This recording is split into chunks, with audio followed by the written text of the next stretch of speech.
Ahí creo que está grabando. Sí, a ver. Recording, sí, ¿no? Post recording, sí, sí, está grabando, ¿no? Creo que sí. Bueno, entonces,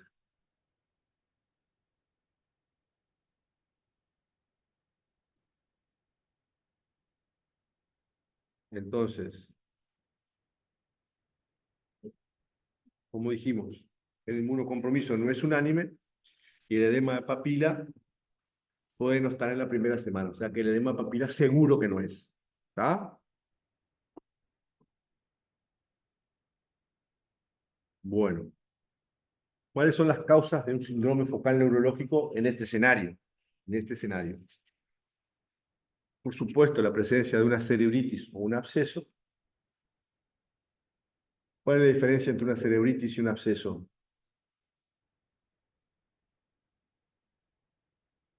El segundo tiene cápsula. Alguna otra colección subdural, como por ejemplo un empiema, que es muy raro actualmente. Por supuesto, si hay vasculitis que tenga una isquemia o un infarto cerebral, el compromiso de los senos venosos, como dijimos, de una tromboflebitis supurada, intracraniana, o por supuesto, más raro, pero bueno, hay que pesquisarlo siempre, la posibilidad de que sea un fenómeno de TOT vinculado a una crisis posterior a una crisis epiléptica, ¿verdad?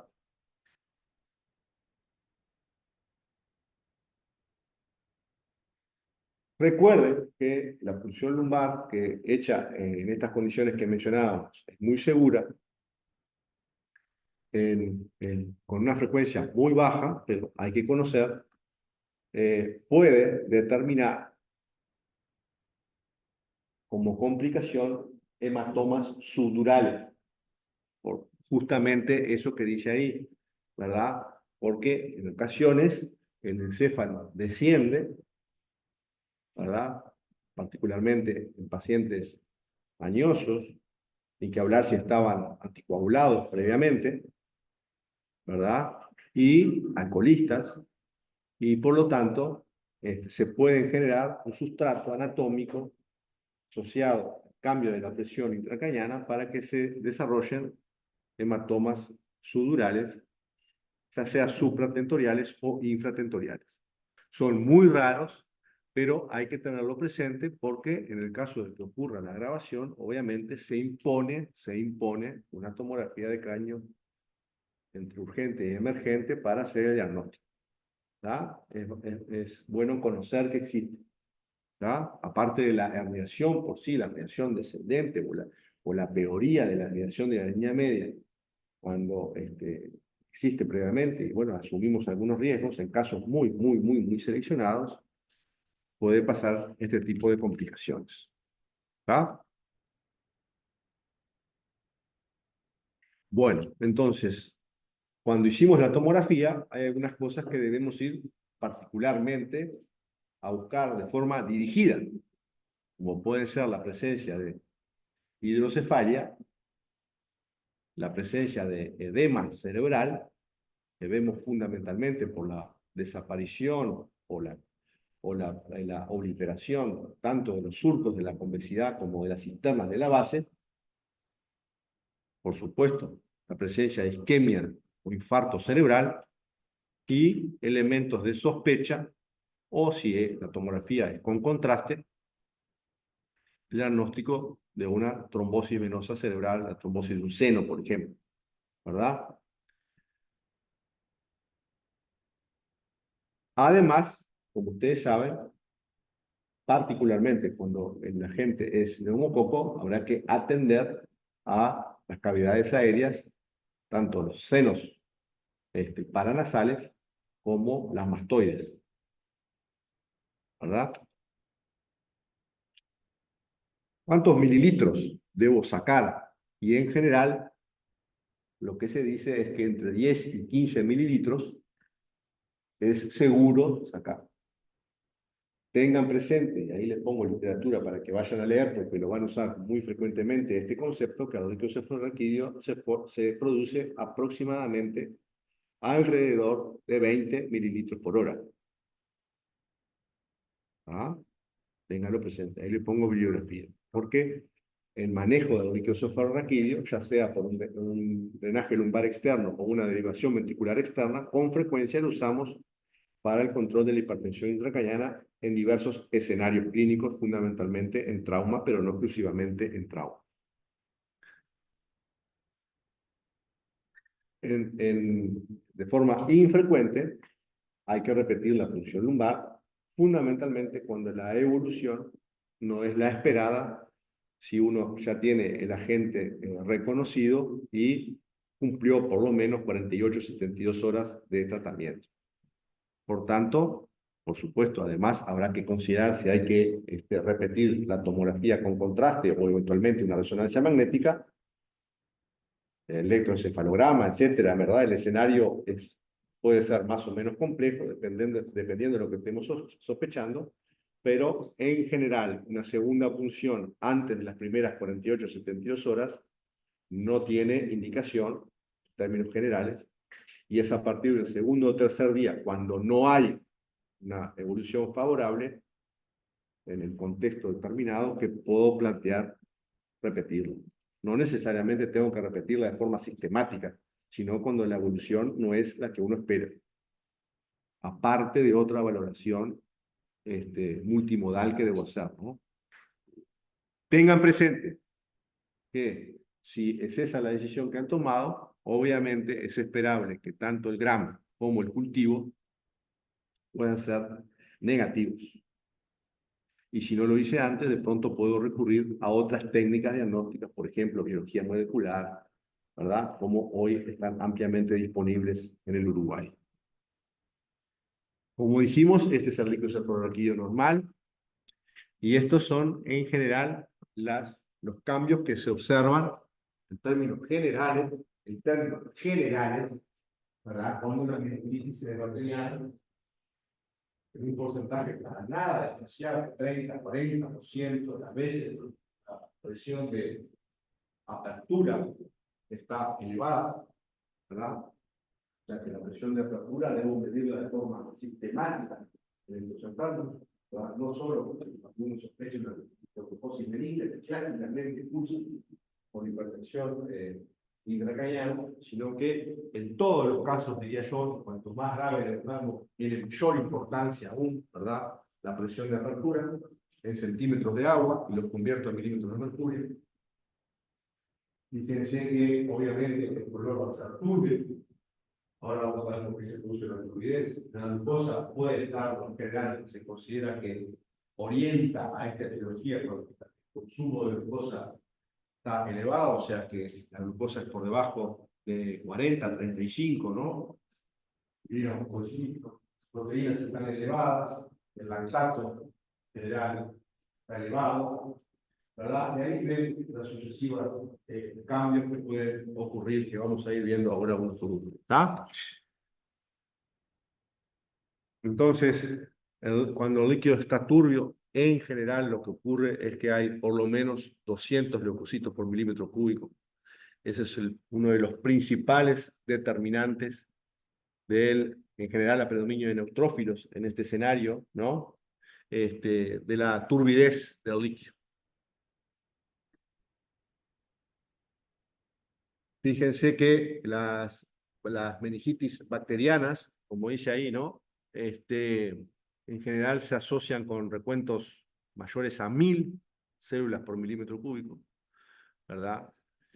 Y mayores a 100 células por milímetro cúbico en el casi 100%, 99% de las veces. En cambio, fíjense que cuando el recuento es inferior a 100, orienta claramente, aunque no es exclusivo de esto, pero orienta claramente a una meningitis viral. Recuento de menos de 100 células por milímetro cúbico. La proteinorraquia, que esperamos en el contexto de una meningitis aguda bacteriana que esté elevada, en general anda entre 0,5 y 1,2 gramos por litro. La glucorraquia, como decíamos, con frecuencia. Nos olvidamos de hacer el registro simultáneo o casi simultáneo de cuando uno va a hacer la punción, tener la precaución de tener la glucosa en plasma, ¿verdad? como mínimo un hemoglucotest, pero también se puede hacer la glicemia de la gasometría, por ejemplo, ¿verdad? Si es que ya tenemos, ¿no? Eh, pero recuerden que es más, rinde mucho más el índice de glucosa en el líquido cefalorraquídeo sobre glucosa en plasma que la glucosa de forma aislada, ¿verdad? El cociente es muy importante. Tengan presente y háganlo en el momento, no la de ayer o la de hoy de mañana si ya estamos en la tarde. Lo más cercano posible a cuando se mide la glucorraquia, ¿tá? Tener disponible la glucosa en plasma. Usualmente, como dijimos, es el 60% y en estos casos, sobre todo meningitis bacteriana, está reducida por debajo del 40% general. ¿Ah? Ahí lo que decíamos. Fíjense que cuando se usa el cociente, ¿verdad? Tomando como cociente 0,36, ¿verdad? La sensibilidad y la especificidad son mayores al 90%. ¿Ah? El 90%. 0,36 o más. ¿Ah? Para meningitis aguda bacteriana. En cuanto al lactato, ¿verdad? Desde el 2008, aceptado con este fin, ¿verdad? Para discernir entre si es viral o bacteriano. Fíjense que el punto de corte en general está entre 3,5, 3,6, algunos dicen 3,7, ¿tá? Por encima del cual orienta claramente a una meningitis bacteriana, ¿verdad? Las virales en general cursan con lactatos menores, en general cursan con lactatos menores, ¿verdad? Pero fíjense que las meningitis bacterianas pueden tener lactatos menores, ¿verdad? Y las meningitis virales pueden tener lactatos en torno a 3,7. O sea que no son patognomónicos, son orientadores, ¿verdad? Orientadores. En mayor o menor medida depende el valor. En todos los casos debe interpretarse en conjunto con el cuadro clínico y obviamente otras variables del citoquímico.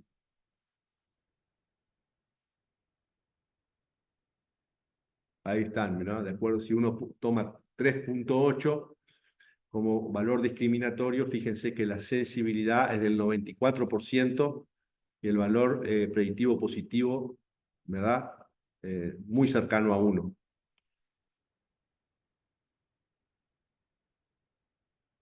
Bueno, recuerden que depende de si el enfermo recibió antibióticos o no.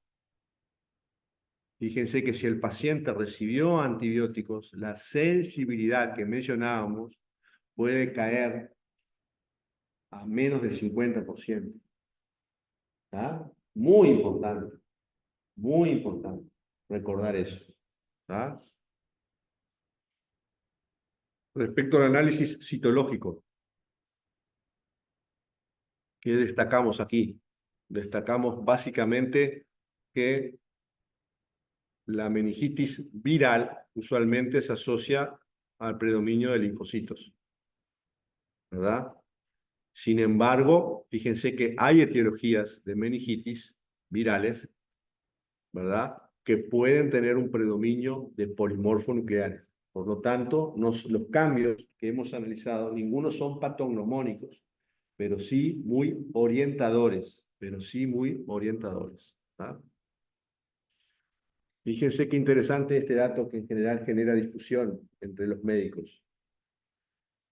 ¿Puede ser normal, sí o no, el recuento de glóbulos blancos cuando el curso de la enfermedad es muy breve, muy agudo? Sí, puede ser. Por lo tanto, hay que tener todo el cuadro en perspectiva y los demás resultados de la terapia que hemos realizado. Y no solo el líquido cefalorraquídeo, que es muy importante, por supuesto, pero tengan en cuenta el cuadro clínico y la evolución del mismo. Y por supuesto, se recibió o no antibióticos previos. ¿Ah? La tinción de Gram, fíjense que la sensibilidad está entre 60 y más de 90%, ¿verdad? Y con una especificidad muy alta, como ven ahí, pero en la ausencia, por supuesto, de antibióticos previos. Fíjense que si hubo antibióticos previos, la sensibilidad puede caer a menos del 50% también. Bueno, estos pueden ser los resultados del directo. Diplococos gram positivos, ¿qué serían? De las opciones que tenemos ahí, ¿verdad? Que hemos mencionado, ¿no? Por lejos, los más frecuentes, neumococo, meningo, listeria, y después de que empezó la vacunación, obviamente que Haemophilus cayó bastante, pero bueno, todavía se puede ver, por supuesto, pero sin duda que los primeros tres serían. Los diplococos gram positivos, ¿a quién se lo atribuye? ¿Eh? Neumo, a neumo. Diplos gram negativos, meningo. Bacilos gram negativos, bueno, ¿ah? Ya que es muy importante la tinción de Gram, ¿ah? Fundamentalmente cuando no hay antibióticos previos. Bueno, muy bien. El antígeno neumo en líquido cefalorraquídeo, ¿está? Fíjense, por supuesto que aún con un Gram negativo tiene valor, eso es claro. Es un estudio que complementa la valoración que venimos mencionando. Fíjense que como dice ahí, tiene la ventaja de no ser impactado por la antibiótico-terapia previa. Y fíjense, si lo que se usa es la inmunocromatografía, tiene que ser esa, ¿no? La especificidad fue 100% y la sensibilidad muy elevada, casi, de verdad, entre 95 y 99. Pero está descrita la reactividad cruzada con otros estreptococos, como dice ahí, ¿está? Pero es muy importante y un complemento para, de verdad que no es impactado si se hace por inmunocromatografía por los antibióticos, terapias previas, a diferencia de lo que vimos anteriormente, del lactato, del Gram, por supuesto del cultivo, que todos se ven impactados por la antibiótico-terapia previa en cuanto a su sensibilidad.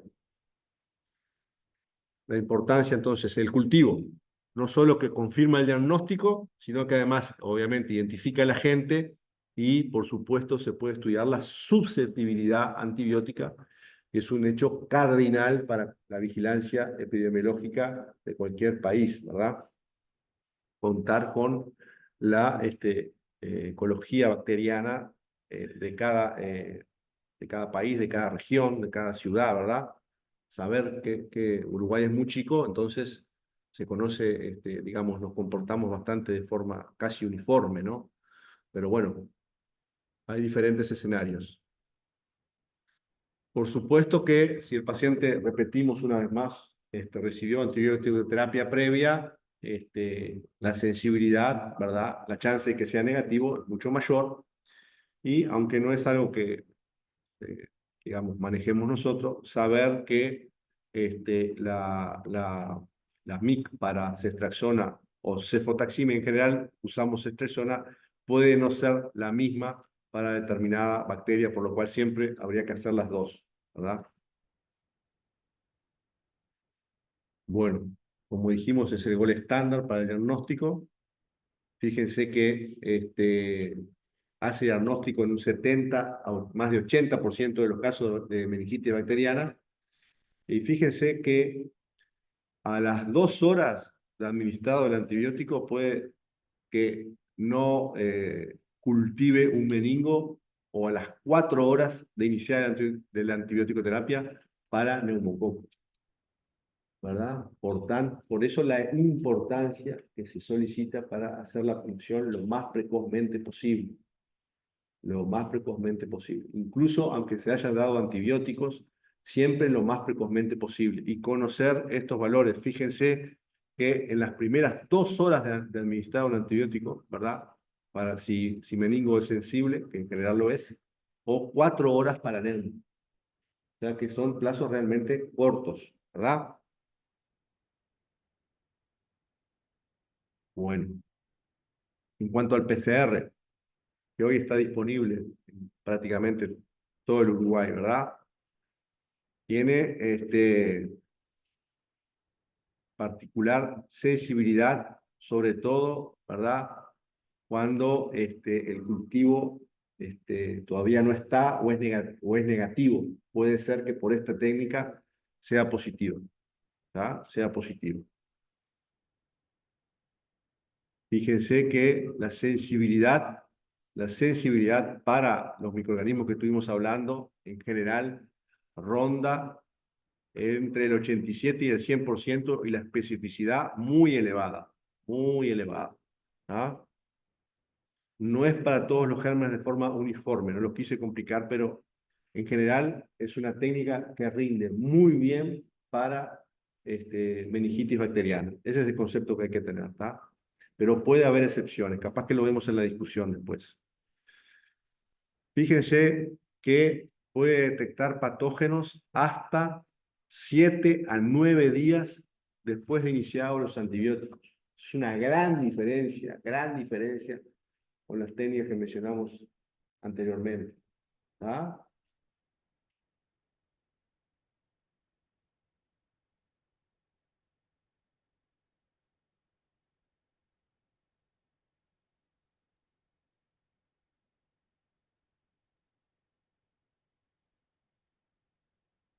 Sensibilidad y especificidad bastante elevados.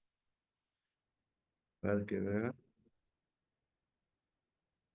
Por supuesto, no tiene que usarse de forma aislada. Tienen como desventaja, a ver si es nos tienen como desventaja de que obviamente no nos permite hacer el estudio de sensibilidad antibiótica por ahora, ¿no? Por lo menos. Siempre, como dijimos, en cultivos por dos. Fíjense que el rendimiento, cuando no se hicieron antibióticos previos, es mayor al 50%, hasta el 75% son positivos. ¿Tá? Incluso cuando el líquido puede ser negativo. ¿Tá? Incluso cuando el líquido cefalorraquídeo puede ser negativo. En casos seleccionados, se puede tomar muestras de las lesiones de piel cuando hay este, rash purpúrico petequial. También puede rendir desde el punto de vista del diagnóstico de la etiología del cuadro que estamos presenciando cuando el diagnóstico no se hizo todavía, ¿verdad? La procalcitonina, digo, puede ser un elemento más orientador a la etiología bacteriana cuando está por arriba de 0,5, como dice ahí. Este, por supuesto que particularmente si el examen directo dio negativo, ¿verdad? Y otros parámetros clásicos, digamos, que hacemos usualmente, tampoco son muy indicadores o orientadores de la etiología bacteriana. En esos casos podríamos eventualmente considerar hacer una procalcitonina. ¿Ah? Bien. Bueno, en cuanto a dónde deben ser asistidos esos enfermos. Eh, Esos son algunos criterios clásicos, vamos a decir así, de ingreso a terapia intensiva. Un rash que evoluciona rápidamente, por supuesto, cualquier disfunción orgánica múltiple tiene que ingresar a cuidados intensivos, la insuficiencia respiratoria, ni que hablar una convulsión, o si son subintrantes o un estado epiléptico, el deterioro del nivel de vigilia de conciencia son, digamos, cualquier enfermedad, incluida la meningoencefalitis aguda, que determine alguna de estas cosas, tiene que ingresar sin duda, a un nivel de terapia intensiva. Estos son los que proponen las guías de Reino Unido, más o menos los mismos. No solo un valor absoluto, eso tenganlo presente de Glasgow, sino que la caída de Glasgow también, 2 o más puntos en el score global o 1 o más puntos en el score motor.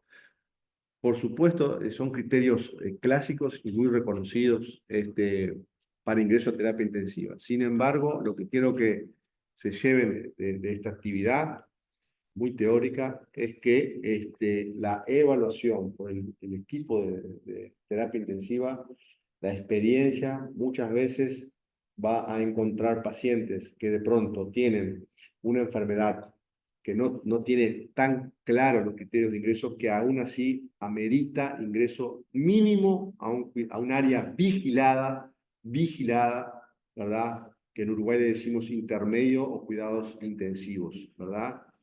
Yo diría que prácticamente, si no es el 100%, debe andar muy cerca de los cuadros de meningitis aguda, ni que hablar que de bacteriana, pero bueno, sin conocer la etiología todavía, deben estar en áreas muy vigiladas, monitorizadas, con monitoreo sistémico muy frecuente, clínico frecuente y con gente formada, con capacidad para resolver estos cuadros que son potencialmente muy graves. Y eso en Uruguay es igual a cuidados intermedios o terapia intensiva con intensivista de guardia.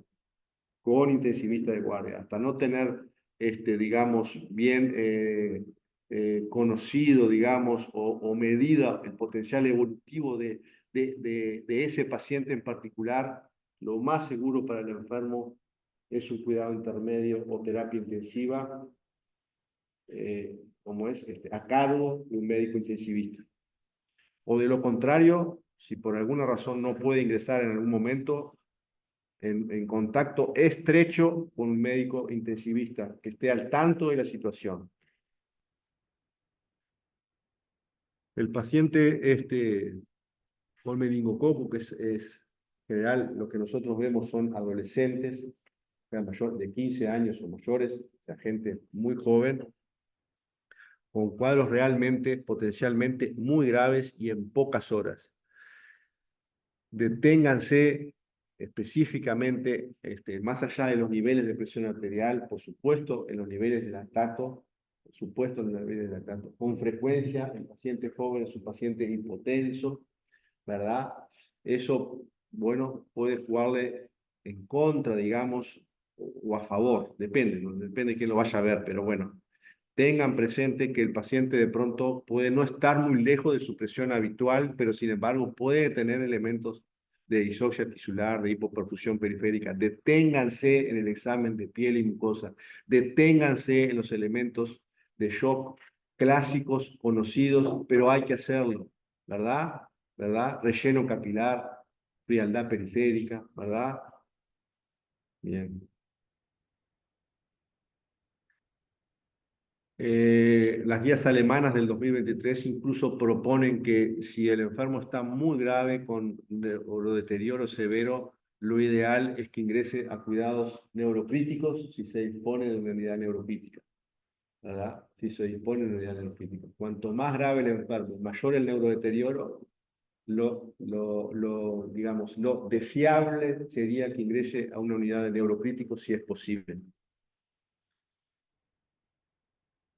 Hay diversas medidas de monitoreo no invasivas que se han ido incorporando cada vez más, ¿verdad? En otros escenarios hay mucho mayor evidencia para el uso del Doppler o del dúplex transcraniano, pero es una herramienta sumamente valiosa para la pesquisa de elementos indirectos de hipertensión intracraniana o de elementos de compromiso vascular, de vasculitis, de vasospasmo. Recuerden que con el Doppler lo que sonamos son las arterias del polígono, Por tanto, no sonamos arterias más distales o arterias penetrantes, o sea que pueden ocurrir vasculitis en otras áreas que no están insonadas, pero para los territorios que exploramos con el Doppler es útil, ¿verdad? La vasculitis puede ser de gran vaso, o sea, de vaso de polígono o más distal. Se pueden detectar con el Doppler. Y ni que hablar de elementos de hipertensión intracraniana indirectos. Por supuesto que si disponen de pupilómetro, también el concepto es válido, la pupilometría cuantitativa, ¿verdad? Así como también la vaina, o sea, la medición del diámetro de la vaina del nervio óptico, que tienen, como ustedes saben, mucho menos evidencia, han sido mucho menos estudiados que en neurotrauma, por ejemplo, y por tanto hay que contextualizar los resultados. Hay menor evidencia y en algunas etiologías en particular sabemos que como la vaina depende, entre otras cosas, de la distensión justamente de la vaina, de su diámetro como indicador indirecto de hipertensión intracraniana, si el espacio subaracnoideo está inflamado y de pronto cambia, ¿verdad?, la distensibilidad del mismo, puede que no refleje la verdadera presión intracraniana. Por tanto, siempre que puedan, asocien 2 o más métodos de valoración no invasiva, ¿verdad? Eso, el neurotrauma es lo que hoy se recomienda en el Consenso de Bruselas recientemente publicado. Pues eso es, estoy hablando de extrapolar resultados de donde hay más evidencia a menos evidencia. Por tanto, se debe contextualizar los resultados, ¿verdad? Contextualizar los resultados.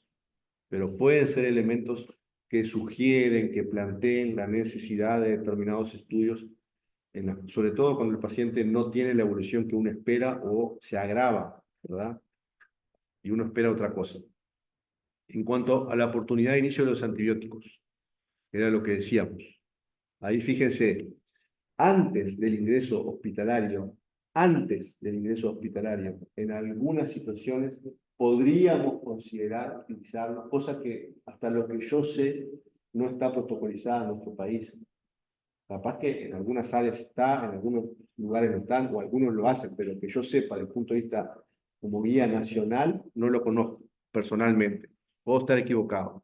Fíjense, ¿en qué circunstancias valdría la pena hacer antibióticos en el medio prehospitalario? Fíjense, en pacientes que se presentan con elementos de meningismo, o sea, con sospecha de una meningitis aguda comunitaria, particularmente si tienen el rash purpúrico petequial.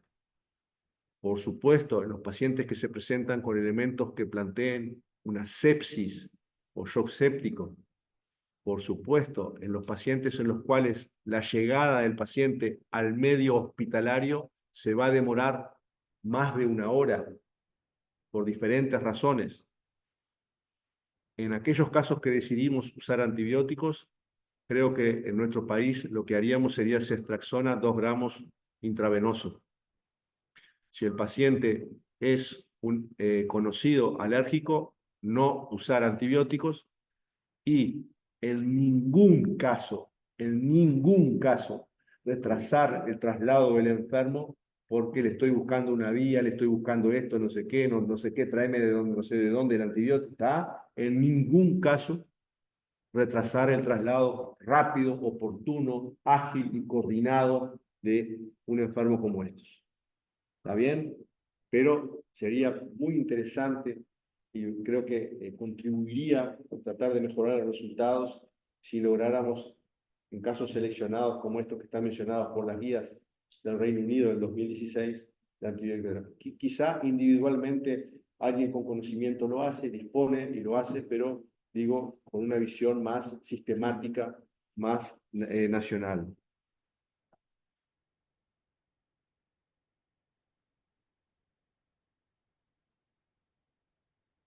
Ya lo dije 20 veces, creo que lo pueden leer ahí, ¿está?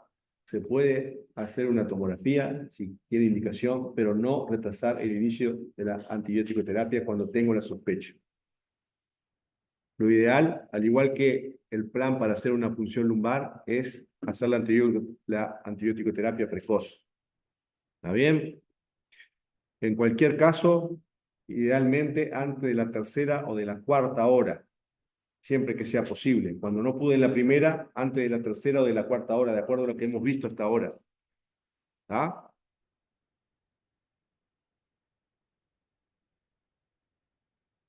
Eso es lo que está recomendado por las guías alemanas, que nosotros usamos ampicilina y ceftriaxona. Obviamente ampicilina, de acuerdo a lo que mencionamos, por el riesgo de listeria a determinada edad con determinados factores de riesgo, ¿verdad? Esas son las dosis que las pueden leer. Y este es el PROA del Hospital de Clínicas. Y estas son las recomendaciones, ¿está? Creo que, a ver, faltó una ahí. No, ahí va. Ahí está, ¿está? Algunas de las cosas que estuvimos mencionando, ¿está? Como dijimos anteriormente, siempre, ¿verdad? Sobre todo cuando es neumococo el agente, con la tomografía, buscar los focos de vecindad, fundamentalmente otomastoiditis y sinusitis, ¿verdad? Y en caso de que haya ocupación o sospecha de una complicación o un foco de vecindad, hacer la consulta precoz con otorrino, ¿verdad? Fíjense que aunque no está, digamos, totalmente demostrado, en general la resolución del foco debe ser precoz, siempre que la situación clínica del enfermo lo permita, en las primeras 24 a 48 horas. ¿Ah?